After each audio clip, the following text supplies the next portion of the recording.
com muitas expectativas, mas tem uma coisa que nós precisamos entender. Que podem mudar as estações, pode mudar o ano, mas se a sua mente não mudar, nada vai mudar. A Bíblia fala que a transformação, ela vem pela renovação do entendimento, lá em Romanos 12, 2. Não é verdade? Então hoje nós vamos ouvir muito sobre disciplina, sobre fé e direção. E muitas dessas coisas que eu vou falar aqui, são coisas que eu estou tentando aplicar na minha vida. Nem tudo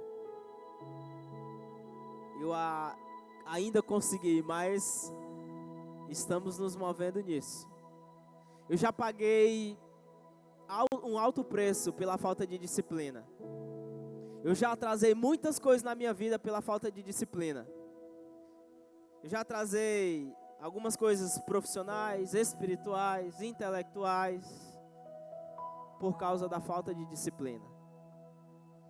E eu acredito que Deus quer nos ensinar algo nessa noite para que a gente comece de fato o ano. Eu espero que você seja mudado não por aquilo que eu vou dizer, mas por aquilo que a Bíblia está dizendo. Então, existe um homem chamado Bill Hybels que diz que disciplina é o quê? A capacidade de retardar a autossatisfação. É muito difícil ser uma pessoa disciplinada. Tem gente que diz que, na verdade, disciplina não existe. Tem outros que dizem que disciplina existe. Eu acredito que, em alguma medida, alguns de nós podemos ser disciplinados para determinadas coisas e indisciplinados para outras coisas. Talvez você é muito disciplinado para assistir série. Não, todo dia eu tenho que assistir um episódio da minha série favorita. Todos os dias eu tenho que acompanhar o meu time. Então é uma disciplina, ou seja, é uma rotina, é um padrão, é uma tradição, digamos assim. Tem coisas que você não perde. Ou, não, toda semana eu tenho que comer tal coisa. Eu não posso ficar sem comer isso. Querendo ou não, é uma disciplina. Ou pode ser uma indisciplina, né? Dependendo do resultado e do efeito. Enfim. Então eu quero fazer uma pergunta aqui. O apóstolo Paulo, ele começa usando uma ilustração dos atletas olímpicos. E ele começa falando assim: vocês não sabem que no estádio as pessoas correm para ganhar um prêmio? Não foi esse o texto que nós lemos?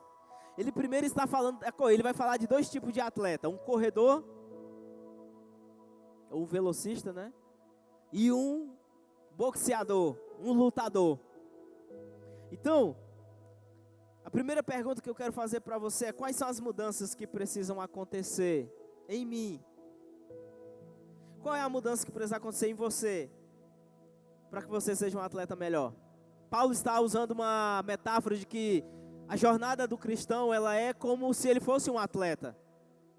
E ele está em uma corrida. Ele está em uma jornada. Então imagine agora que todos nós sejamos atletas. Você é um cristão, um atleta. O que nós precisamos fazer para ser um atleta melhor? Nós precisamos de mais treino. Nós precisamos de cumprir os deveres. Nós precisamos estabelecer as prioridades. Nós precisamos descansar. Nós precisamos esmurrar a preguiça. Todo atleta de alto rendimento precisa pagar um alto preço para ser um atleta de alto rendimento. Por exemplo, é o Michael Phelps, né, que é o maior medalhista olímpico de natação, né? E em uma entrevista feita a ele, ele falava o quê? Eu como, treino e durmo. E depois, eu como, treino e durmo. A minha vida é comer, treinar e dormir.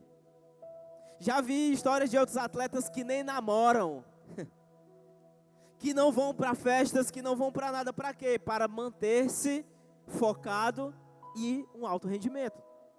Então a gente pode olhar para alguns atletas e ver assim: nossa, como esse cara como é que eu posso dizer? É um cara de alto nível, né, de alto porte, mas você não sabe os sacrifícios que esse cara faz, ou essa mulher, essa pessoa faz, para desempenhar o papel que desempenha. Quantos e quantos corredores, velocistas, treinam a vida inteira para correr 9 segundos, para correr em 7 segundos, e dão tudo de si. Então, a pergunta é, o que é que eu devo fazer para ser um atleta melhor, um cristão melhor? É orar mais, é ler mais a Bíblia, é ser mais piedoso, é ser mais santo, é ser mais compromissado, é ser mais maduro.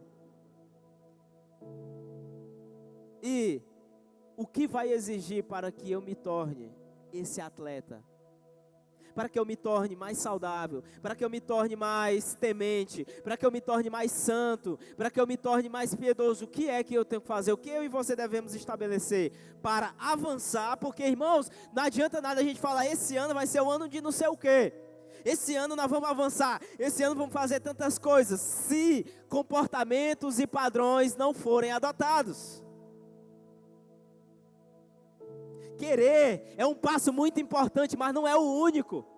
Ah, esse ano eu quero perder peso, ou quero aumentar o peso. Esse ano quero ler mais o quê? Mais quanto? Querer só não é o único passo, é o primeiro, você tem que querer. Hoje eu falei com um pastor que cuida do Instituto Lugar de Ajuda, né, que são as comunidades terapêuticas da nossa igreja, centro de recuperação. E eu falei, pastor, como é que faz para levar um homem para ir? A primeira coisa ele tem que querer. Mas não é a única. Porque você pode querer algo e não se mover. Você pode desejar, mas se não tiver um ato volitivo, ou seja, se não for um ato da vontade, a vontade me coloca em movimento em direção àquilo que eu desejei. Eu posso dizer para todo mundo e eu posso dizer para mim mesmo, esse ano eu quero isso. Mas se eu não corrijo comportamentos, se eu não adoto posturas, vai ser mais um ano que nós vivemos a mesma coisa. E uma das coisas que eu mais me envergonhei no ano de 2025 foi de ser um homem desorganizado. Foi por isso que esse final de ano eu parei, orei, pensei, estruturei muitas coisas na minha vida. Claro que eu não tenho controle de nada.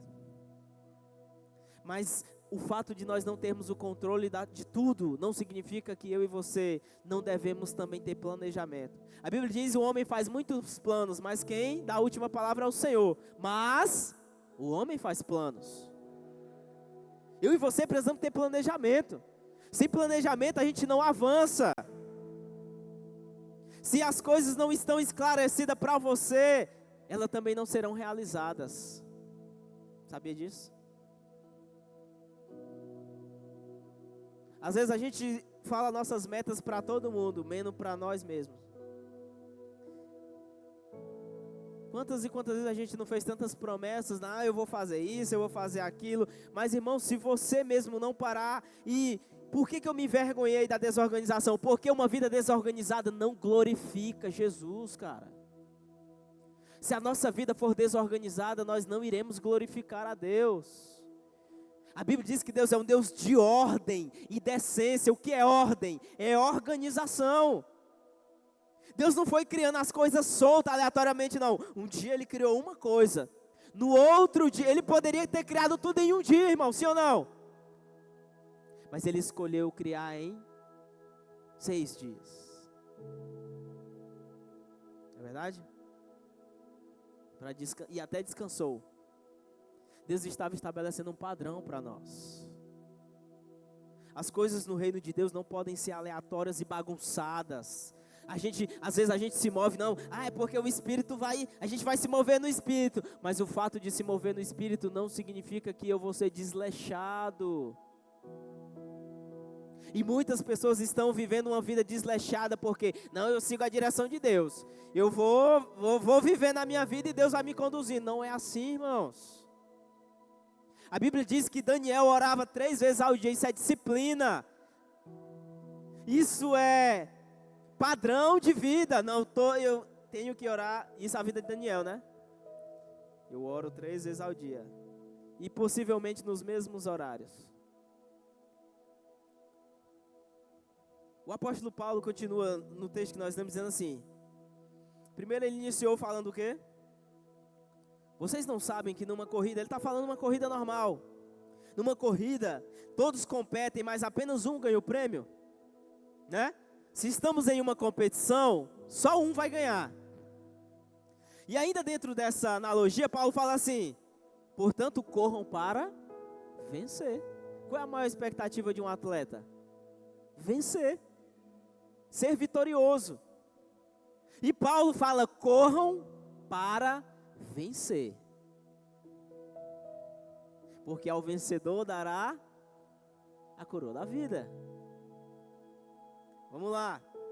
Portanto, corram para vencer. O atleta precisa ser disciplinado sobre todos os aspectos. Eu e você, como cristãos, devemos nos tornar um bom modelo para os não cristãos. O apóstolo Paulo fala para Timóteo: Timóteo, que ninguém despreze a tua juventude, mas antes seja você um exemplo do amor, na conduta, na pureza. Paulo está dizendo assim: Timóteo, na integralidade da sua vida você tem que ser um exemplo. Um exemplo nas finanças, um exemplo na sua saúde física, um exemplo na sua saúde intelectual e emocional, um exemplo como ser humano, como filho, como pai. Você pensa assim: ah, Pedro, mas isso é difícil. É, irmãos, porque no reino de Deus o padrão é elevado, porque nada para Deus, excelência não se constrói com desleixo. Ah, vamos fazer as coisas para Deus com excelência. Não existe excelência sem ordem, sem organização, sem planejamento. Não tem como sermos excelentes se nós fazemos as coisas para o Senhor de qualquer jeito. E sabe o que a Bíblia diz? Sabe o que o Senhor fala daqueles que fazem e vivem de qualquer jeito? Maldito o que faz a obra do Senhor relaxadamente. Aí você pensa assim: não, mas eu não faço a obra do Senhor relaxadamente. Talvez você participe de algum ministério e você: não, eu sempre chego no horário, ensaio, faço as coisas. Quando eu vou servir na mídia, eu deixo tudo organizado. Mas e a nossa vida, irmão?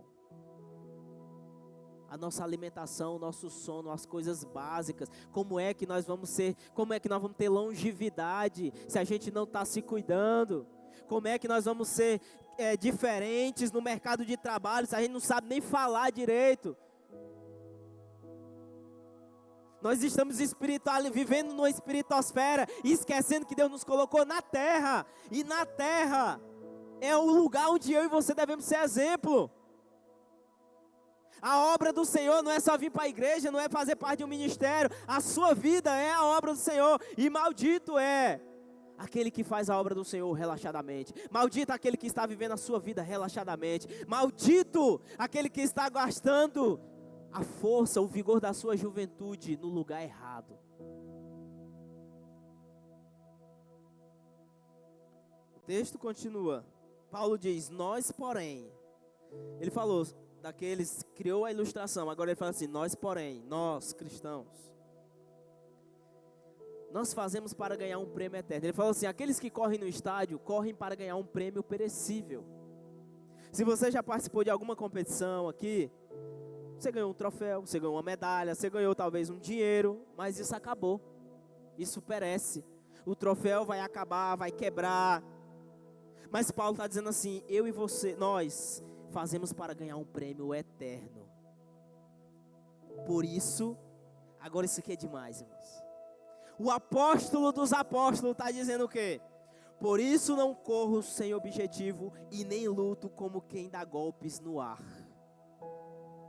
Sabe o que Paulo está nos ensinando aqui? A minha vida é muito preciosa e o meu tempo é muito limitado e curto, porque a vida é como neblina, já disse Tiago, não é verdade? Para nós vivermos como quem está vivendo sem objetivo. Tem gente que fala assim: esse negócio de fazer meta do ano é bobagem. Não, é uma tolice se você não fizer. Porque o próprio apóstolo Paulo está falando assim: eu não vivo como quem vive sem objetivo. Eu tenho objetivo. O problema é, os nossos objetivos, eles estão muito materialistas. Eu e você precisamos ter metas materiais aqui, comportamentais, mas o nosso prêmio, a nossa corrida é para um prêmio eterno. E é porque entendeu isso, porque Paulo entendeu, o meu prêmio é eterno. Porque eu entendo que o meu prêmio é eterno, eu não posso correr sem objetivo. E eu não posso lutar como quem está dando golpes no ar. Como quem não tem direção. Aí imaginou uma luta de boxe que o cara entra para lutar sozinho, dando golpes no ar? Não tem futuro, não tem nem plateia para isso. Porque não tem graça, não tem objetivo. Então Paulo, irmão, está nos ensinando. Por isso eu não corro. Ele está falando, eu estou em movimento. Eu estou numa corrida. Nós estamos em uma jornada. E não podemos viver sem objetivo. E não podemos viver sem a clareza. E não podemos perder tempo. Talvez você aí que acabou de entrar no ensino médio, pensa assim, agora que eu entrei no primeiro ano, ainda tenho 2 anos para decidir. Não! Eu não estou falando isso para você ser ansioso, mas estou falando para você acordar o quanto antes. Talvez você ainda mora com seus pais, pensa, ainda não tenho que me preocupar com o meu futuro. Tem sim, porque o seu futuro, como diz a propaganda da Globo, já começou. O futuro já começou.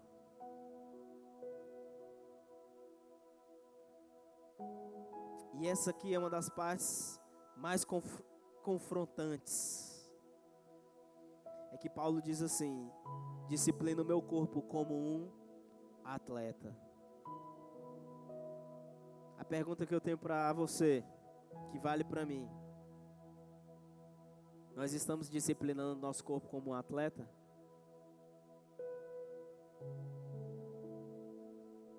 Uma das coisas que eu orei, Senhor, esse ano eu quero crescer mais e me aprofundar mais no conhecimento das Escrituras.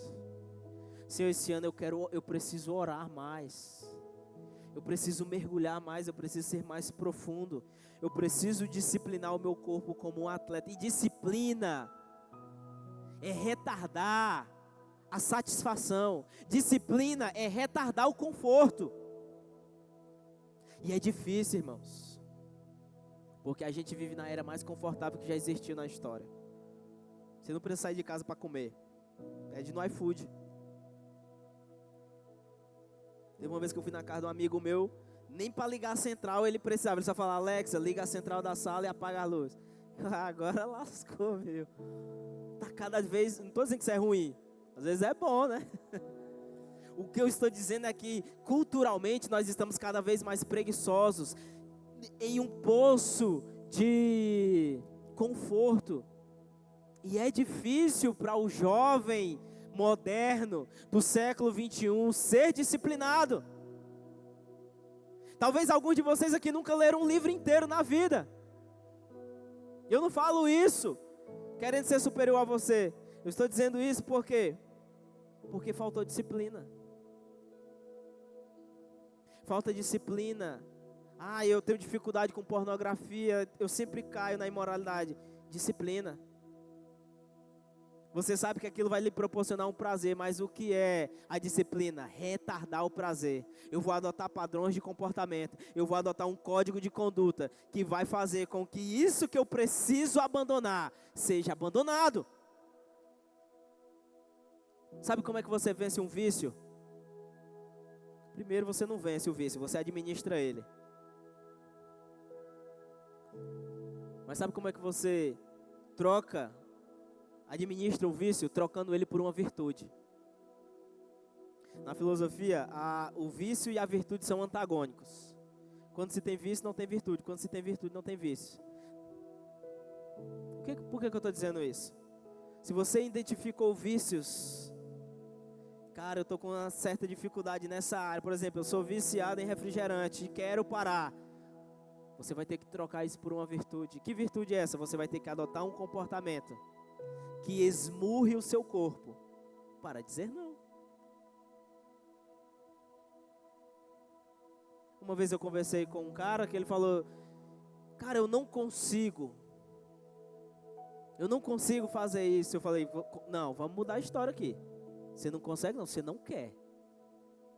Você não conseguiu vir até aqui?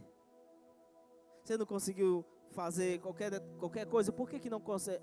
A questão é não querer, porque a disciplina dói, irmãos. Às vezes a gente vai olhar para o pastor Ricardo disse que uma vez uma pessoa chegou para ele e falou assim: pastor, ora aqui por mim e transmite todo o conhecimento que o senhor tem aqui.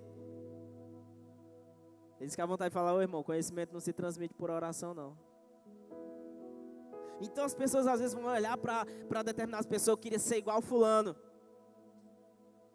E não sabe o preço que fulano já pagou, quantos livros leu, quanto dinheiro já gastou, o que faz para ser como é. Nós precisamos de referências, eu tenho referências. Tenho homens que são referência para mim, de comportamento, de inteligência e de muitas coisas. Mas eu sei que eles abriram mão de coisas que levaram eles a se tornarem quem se tornaram. Então não adianta, meus irmãos, a gente ficar apenas sonhando e não se colocar e não se disciplinar. Paulo está dizendo: eu disciplino o meu corpo como um atleta, treinando para fazer o que deve, não é o que quer. E ele está falando treinando, ou seja, a disciplina é um treino, é diariamente. Porque todos os dias a gente vai querer não ir, não fazer determinada coisa. A disciplina não é fazer o que você quer. É justamente o contrário. Fazer porque não quero.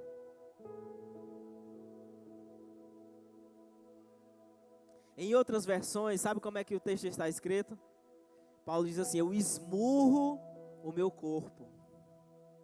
Paulo está dizendo assim: eu espanco o meu corpo. Ele está falando do corpo, viu? O corpo. Eu esmurro o meu corpo para comer o que deve comer, para dormir o que deve dormir, para fazer o que se deve fazer. Eu assisti um filme esses dias chamado O Grande Desafio. E tem uma cena do filme lá que o reverendo fala para o filho dele: fazer o que tem que fazer, para então fazer o que se quer fazer. Muito parecido com o que C.S. Lewis escreve no livro, Cartas de um Diabo ao Seu Aprendiz, em que um demônio está treinando o outro, e ele fala para o demônio que está sendo treinado assim: primeiro o dever, depois o prazer. Nessa alegoria nós temos um demônio ensinando a outro a ser disciplinado. E nós, irmãos, temos um padrão de disciplina perfeita que foi Cristo Jesus. No final da sua vida, o que você quer entregar? O final da sua vida depende do como você está vivendo hoje, do como você está vivendo agora. Se você quer se destacar no mercado de trabalho, se você quer ser uma pessoa próspera, você tem que, nós na verdade, né? Se queremos ser próspero, o que é prosperidade? É o resultado daquele que trabalha e economiza. E aplica, e investe. Eu sei que quando a gente ainda está novo e começa a trabalhar, a primeira coisa que vai, às vezes pega um salário todinho e compra num celular novo. E às vezes a gente vai vivendo de maneiras inconsequentes, sem estratégia, sem objetivo, dando socos no ar, correndo sem objetivo, sem clareza de propósito, sem posicionamentos. Eu quero ser um homem santo, mas continua se submetendo à pornografia. Eu quero ser uma mulher santa, mas continua se submetendo à sensualidade, à imoralidade. Irmãos, como eu falei antes, não basta só querer, precisamos querer. Mas o que você vai fazer com o que você quer hoje? O que você vai fazer com aquilo que você... Espero que você tenha estabelecido metas para esse ano. Se não estabeleceu, o desafio dessa semana: pense em um novo hábito. Há umas 3 semanas atrás eu peguei um caderno e escrevi assim: hábitos de 2026. Desde hábitos simples até hábitos mais complexos. Desde não deixar o celular sobre a mesa quando eu estiver com outras pessoas. Não usar o celular enquanto estiver conversando com outras pessoas. São hábitos simples. E outros lá que não preciso falar porque não é sobre mim isso aqui. Mas eu estou tendo que esmurrar o meu corpo, porque eu não quero mais escolher o fruto da indisciplina. Porque a minha maior vergonha não foi apenas ser desorganizado, foi entender que eu não estava glorificando a Deus, que eu poderia estar avançando, que eu poderia estar vivendo coisas muito mais profundas em Deus, mas estava sendo impedido. Por quê? Porque estava vivendo como quem dá socos no ar. E tem uma frase que eu vi que diz assim: se a sua fé não organiza a sua vida, a sua vida vai desorganizar a sua fé. Se você não tem uma rotina, se você não tem costume, eu não tenho dia certo para ler a Bíblia, não. Eu leio quando dá. Que pena. Eu não costumo meditar, não. É no dia que dá. Tem que ser todos os dias. O nosso objetivo final, irmãos, é parecer com Jesus. E como foi que ele viveu? Como que ele foi aprendendo? A Bíblia diz que com 12 anos Jesus estava fazendo o quê? No templo. O que Jesus estava fazendo no templo com 12 anos? Quem lembra? Alguém me ajuda aí? Debatendo com os mestres da lei. Jesus estava treinando sua retórica. Jesus seria o homem que iria falar a multidões, ele precisaria treinar. Ele é Deus, mas como homem ele teve que aprender a andar, teve que aprender a falar, teve que aprender a desenvolver uma sentença lógica, teve que aprender a criar analogias. Jesus falou por parábolas, porque Jesus treinou. Sabe onde é que a gente se frustra? É porque nós queremos ser no público aquilo que nós não somos na vida privada. Cara, eu queria tanto conseguir falar em público, mas não treina. Não treina aquilo que quer desenvolver. Talvez você fale assim, eu quero ser um pregador. Irmãos, eu não comecei a pregar no púlpito, eu comecei a pregar na escola. Quando eu cheguei no púlpito, eu já pregava. Quando me entregaram o microfone, eu já pregava.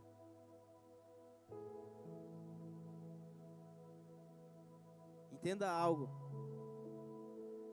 O fardo da disciplina é sempre menor que o fardo do arrependimento. Você vai ter que decidir hoje, agora, ainda dá tempo, hoje é apenas dia 3 ainda. Ou você decide uma nova vida. E isso não é assim. A partir de hoje eu vou mudar tudo. Não é assim. Paulo está dizendo, eu disciplino meu corpo, porque o seu corpo está acostumado com um tipo de conduta, de padrão de vida. Então não é de uma hora para outra que você muda a sua dieta. Não é de uma hora para outra que você muda seus comportamentos. É treinando. Estabelecendo o que eu gosto de chamar de código de conduta. Tem coisas que eu adotei. Eu não faço isso, eu não faço aquilo. Eu não vejo isso. Eu não vejo aquilo, para quê? Porque eu sei onde eu quero chegar. Porque eu sei para onde eu não quero voltar. E por isso eu estabeleci maneiras, hábitos, comportamentos. E há muito em mim ainda para melhorar. Então, versículo 27 ele diz, disciplino o meu corpo como um atleta, treinando para o que deve fazer, de modo que depois de ter pregado a outros... Paulo está dizendo que eu como cristão, você como cristão, devemos desenvolver uma vida que as pessoas olhem, porque nós somos a Bíblia aberta para o mundo, mas de fato que quando os outros virem, nós mesmos não sejamos desqualificados, porque imagine só, eu pregando isso para você, falando tudo isso, e você me observar depois aí em outros momentos, o Pedro falou um monte de coisa, mas eu vejo que ele está fazendo tudo o contrário. Paulo está dizendo assim, eu tenho que fazer isso, mas de modo que eu depois não seja desqualificado. Depois de ter pregado a outros, eu mesmo não seja desqualificado. Entenda algo, irmãos, nós estamos falando de disciplina, fé e direção. Tudo isso aqui está interligado. A fé molda a nossa mente, a nossa vida, e ela estrutura. E ela nos dá uma direção, um caminho certo. Jesus não falou que ele era vários caminhos, ele falou, eu sou o caminho, só existe um caminho. E é essa direção que eu tenho que trilhar. E para eu chegar nesse caminho, nessa direção, existe uma postura que eu e você temos que adotar. Entenda algo, que a disciplina, ela é uma atividade que nós executamos para nos preparar para alguma atividade além dela mesma. Como assim? Ninguém pratica violão para praticar bem violão. Você pratica para tocar bem. Aí imaginou, não, eu vou praticar violão, que é para eu praticar bem violão. Não. A disciplina é um comportamento, é um estilo de vida que você adota para uma atividade além dela mesma. Então, para que eu seja um bom pai em todos os aspectos, eu vou ter que adotar comportamentos para além destes comportamentos. A disciplina, ela é um meio, ela não é o fim. Não transforme as suas metas desse ano na finalidade da sua vida. É bonito a gente postar uma foto. Eu vi muitas pessoas, e não estou dizendo que isso é errado. Eu vi uma menina de 7 anos que leu 181 livros esse ano. Então é doido, né? Isso daí tá aproveitando bem o seu tempo. Mas eu tenho que entender que a minha vida não é a vida dela. A minha rotina não é a dela. E sabe como é que você vai viver coisas extraordinárias? Vivendo ordinariamente. Ninguém vive o extraordinário se ele não vive o ordinário. Porque já imaginou se a gente vivesse coisas extraordinárias todos os dias? Não seria extraordinária, seria ordinária. Porque extraordinário está dizendo é algo, é uma exceção. Só que está todo mundo querendo viver de exceção. Aí eu não oro porque quando eu oro não aparece um anjo, eu não sinto nada, eu não me arrepio, eu não vejo um negócio diferente no meu quarto. Calma, irmãos. A visitação, as experiências com Deus é o resultado daquele que está sempre buscando. Busque, a Bíblia diz que aquele que bate, a porta vai se abrir. Então nós somos um povo que quer viver o extraordinário todos os dias. Não. Já prestou atenção que o céu não muda de cor todos os dias? Porque Deus tem prazer na rotina. Às vezes a gente demoniza a rotina. Ah, minha vida caiu na rotina. Sem rotina ninguém constrói nada, irmãos. Entendendo minhas limitações, eu entendi, cara, eu vou fazer pequenas coisas todos os dias. E no final, será uma grande coisa. Você sabia que se você ler apenas 10 páginas por dia, você leu 300 em um mês? Eu já li 300 páginas em uma semana. Eu já li 100 páginas em 2 horas. Mas o que adianta? Eu leio um livro agora. E eu só vou ler outro daqui 2 semanas, ou daqui 1 mês, ou talvez nem leio mais no final do ano. O meu conselho para você é: adote pequenas estratégias. Eu decidi que esse ano eu só vou ler 8 livros. Poderia ler mais. Mas esse ano eu só vou ler 8 livros e eu só vou ler 8 páginas por dia. Claro que vai sobrar tempo. O tempo que sobrar eu vou voltar para aquilo que eu reli, anotar, escrever. Por quê? Porque eu entendo que se eu fizer pequenas coisas, no final, digamos que desse ano, eu terei feito uma grande coisa. E se isso se permanecer, espero permanecer. Talvez você tenha percebido, esse ano eu não me envolvi como deveria me envolver, não servi, enfim, esse ano passado. Irmãos, mas não apenas só esse ano, nós estamos falando de um estilo de vida. O que eu falei no início, a sua vida não muda se você não mudar a mentalidade. Esses dias eu estava em um ambiente, estava comendo e tinha uma pessoa do lado. E a pessoa falou assim, bora comer, qualquer coisa depois eu tomo um monjaro. Eu pensei assim, meu Deus. As pessoas não mudam a mentalidade. Tu pode tomar monjaro, pode tomar o que for. Se sua mente não muda, depois você vai voltar para a mesma estagnação.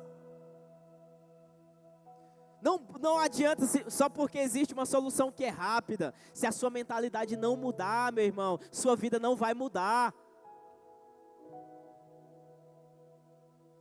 Esse ano eu vou meter um projeto fitness, 60 dias, 100 dias. Irmão, não é 100 dias, não é 60 dias, é a sua vida. Tem que ser um estilo de vida. Se vai passar 60, 70, 80, não importa. Até o final da sua vida você tem que manter aquele hábito. Porque se você for inteligente, você vai entender, rapaz, esse hábito vai me tornar mais saudável. Olha que beleza, eu posso viver mais, eu posso viver com mais qualidade para os meus filhos, para a minha mulher, para a obra do Senhor. O problema é que nós sabemos o que devemos fazer, mas nós não queremos fazer. Nós somos a geração mais indisciplinada, porque nós fazemos o que queremos, a hora que queremos. E eu estou falando isso, irmão, com muito temor e muita graça, porque eu quero crescer, mas eu quero que todos nós cresçamos. Que todos nós sejamos melhores, que nós sejamos mais fortes fisicamente. Como que nós vamos suportar as atribulações se nós não estamos fortes emocionalmente? Se nós estamos fragilizados na nossa saúde? Como? Hoje eu passei o dia mole. Estava até preocupado, será que eu vou conseguir pregar? Porque eu sou expressivo, né? Já imaginou se a gente tem uma saúde fragilizada por negligência nossa? Se é algo que você não tem controle, tudo bem. Eu não estou falando daqueles que já nasceram com alguma dificuldade ou limitação. Eu estou falando daqueles que, por falta de responsabilidade, têm comprometido a sua vida por falta de disciplina. E eu estou caminhando para o final. Qual é a dificuldade da disciplina? Entenda algo, tudo que você for iniciar a partir de hoje, ele vai começar fácil. Lembra na palavra do último culto? A gente começa as coisas empolgado, animado. Eu falei aqui, eu estou animado para esse ano. Mas ao mesmo tempo eu estou com medo. Porque eu sei que tudo isso que eu estabeleci para mudar na minha vida vai exigir muito de mim. Às vezes é uma soneca que eu vou ter que perder. Às vezes é mais uma série que eu poderia maratonar e eu vou ter que abrir mão. Às vezes é um dinheiro que você poderia comprar mais um tênis ou um celular novo. Você pensa, não, eu vou guardar. Eu vou investir. Às vezes você pensa assim, não, é um lanche que eu poderia fazer agora porque está todo mundo indo. Não, mas hoje eu não vou.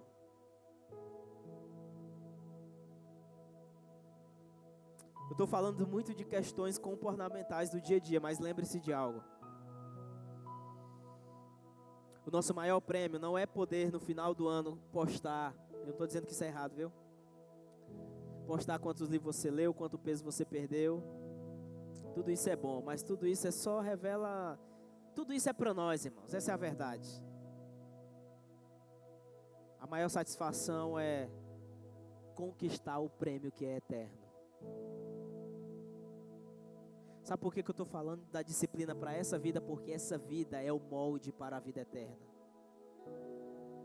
Porque você vive essa vida entendendo, mantendo os olhos na vida eterna. E é um engano aquele que pensa assim, essa vida aqui não vale de nada, que vale a próxima, então por isso que eu não me cuido. Isso é errado. Isso é uma visão platônica. Platão acreditava que o corpo era inferior. Ele acreditava no mundo que fazia a distinção entre o mundo inteligível, que era o mundo das ideias, o mundo das formas, o mundo perfeito, e o mundo material, da qual o corpo é inferior. E a Bíblia nunca disse isso, irmãos. A Bíblia diz que nós somos corpo, alma e espírito. Nós somos corpo, somos alma e somos espírito. Nós não somos só corpo, nós não somos só alma e não somos só espírito. E o corpo é tão importante que Jesus vai nos dar um novo corpo glorificado. Olha que beleza.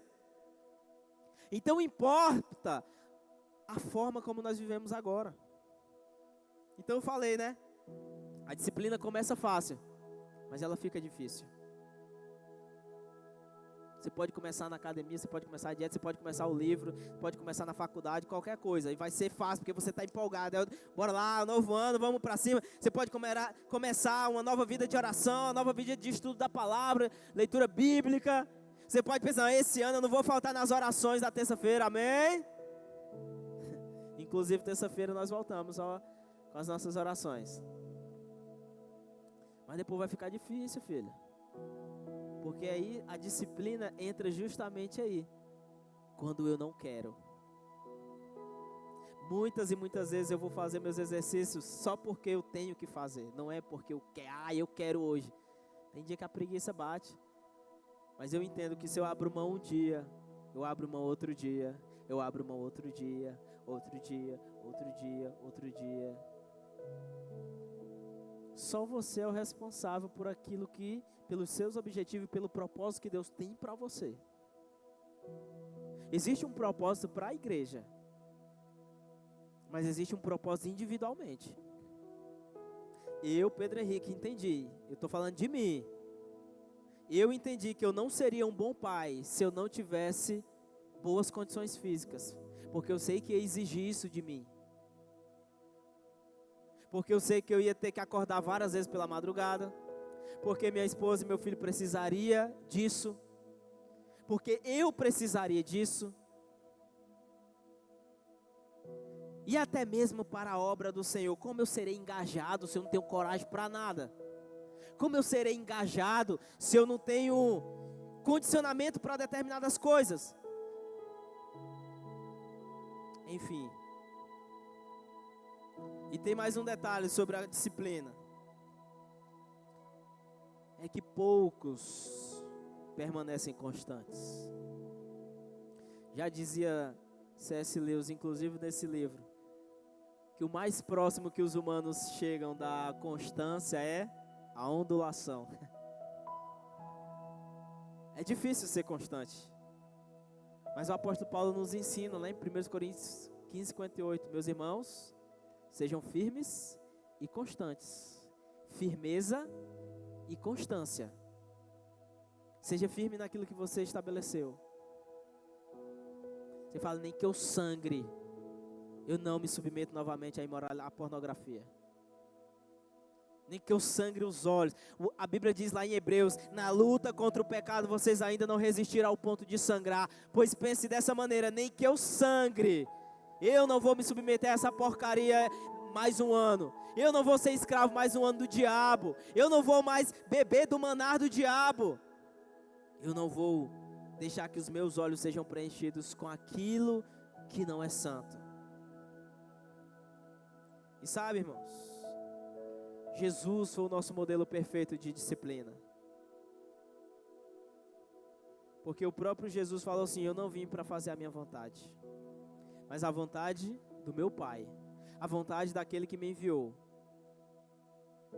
Jesus sabia, Jesus tinha clareza do que ele veio fazer. A pergunta que eu tenho para você hoje é, você tem clareza do que você vai fazer? Da sua vida? Do que Deus tem para você? Do que você quer viver? Não adianta nada falar para o mundo inteiro as nossas metas se eu não pensar, rapaz, quer saber? Eu vou colocar em prática e pronto. Eu não preciso fazer barulho, alarde, eu só preciso me posicionar.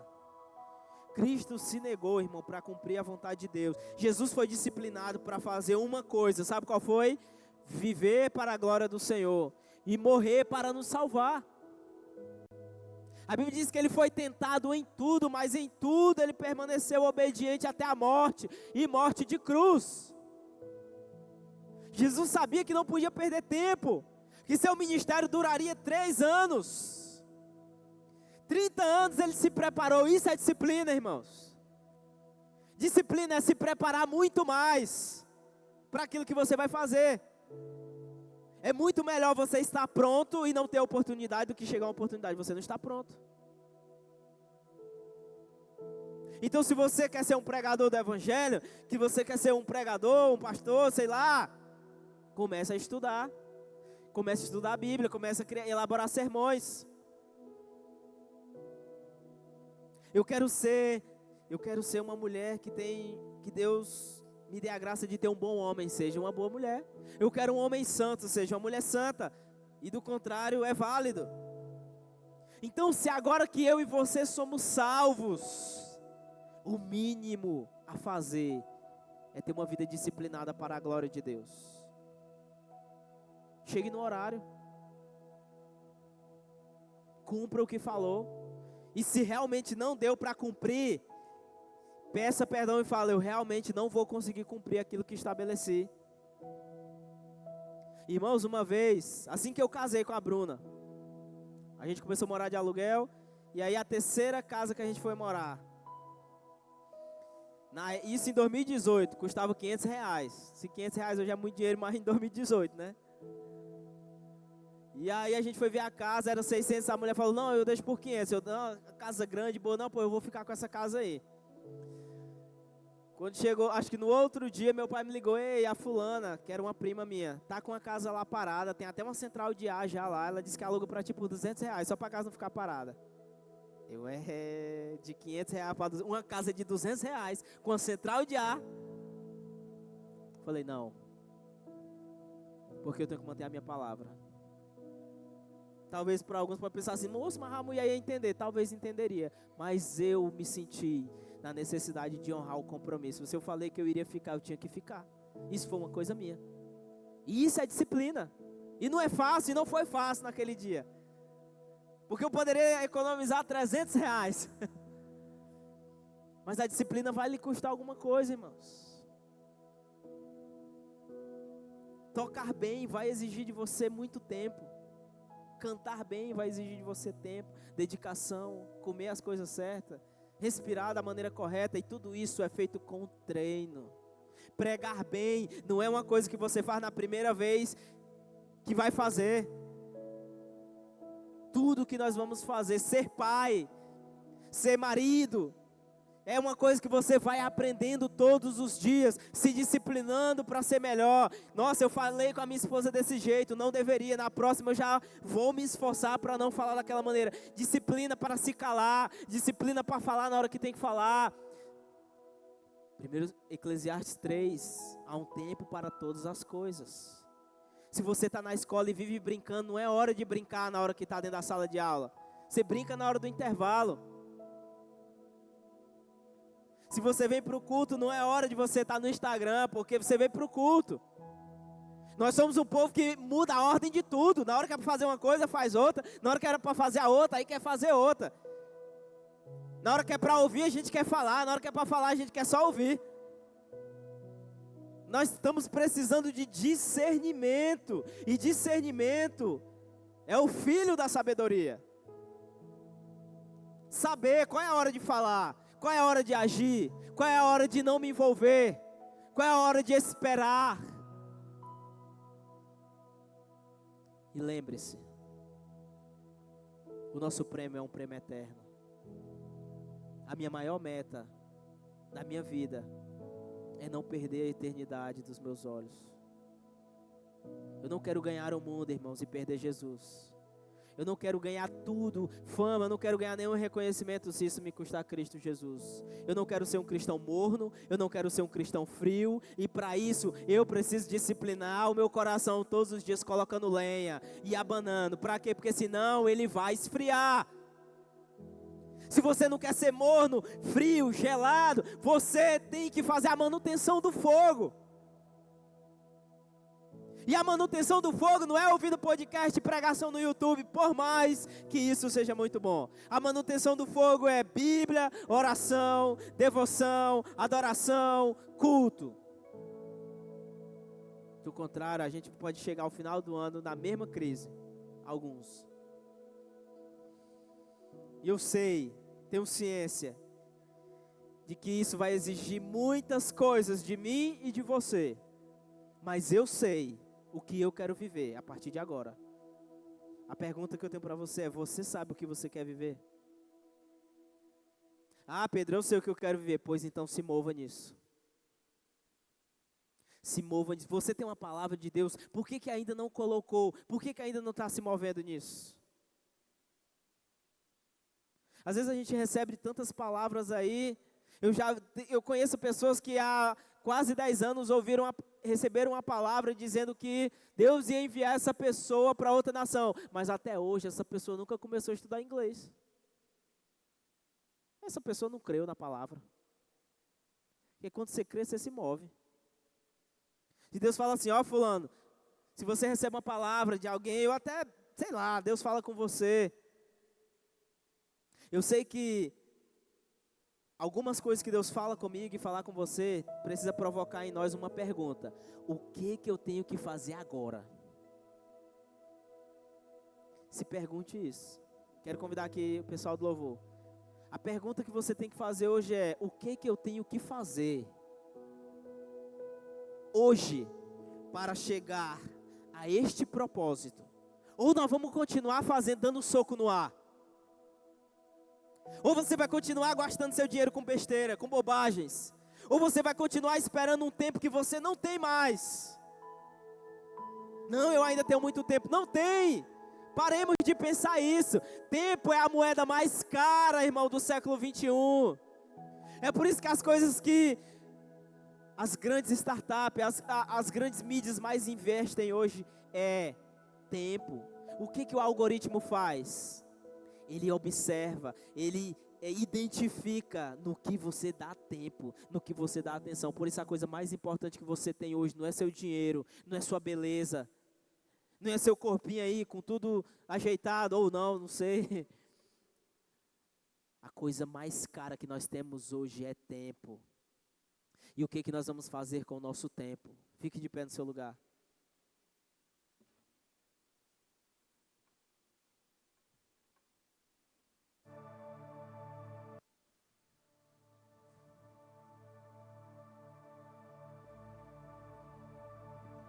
Tire um tempo de oração nessa hora. E seja sincero. E peça para o Senhor: Senhor, eu preciso que o Senhor me dê graça, porque tem coisas na minha vida que precisam ser ajustadas. Eu não quero, irmão, se a nossa fé não organiza a nossa vida vai desorganizar.